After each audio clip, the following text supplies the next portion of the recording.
रंग डाले अइले हो श्याम, राधा संग खेले फागुन के फाग।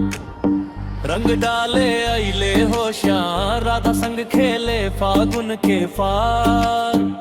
अबीर गुलाल उड़े चाहूं और गूंजे राधे श्याम के राग। होली में रंगाइल बाधा, जय हो नंदलाल के नाम। रंग डाले अइले हो श्याम, राधा संग खेले फागुन के फाग। रंग डाले अइले हो श्याम, राधा संग खेले फागुन के फाग।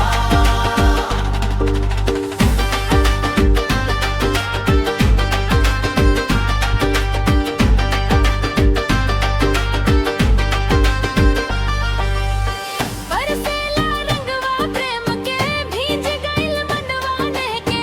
गोकुल नगर रे गावे आज भजन हो राधा श्याम के। ढोलक बाजे ठम ठम ठम, झूमे सब ग्वालन संग संग। हंसत खेलत सब जन जन, जय जय बोले वृंदावन।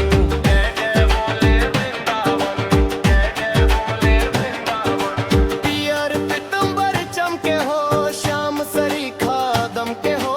राधा के गाल गुलाबी, लागे चांद लजा के हो।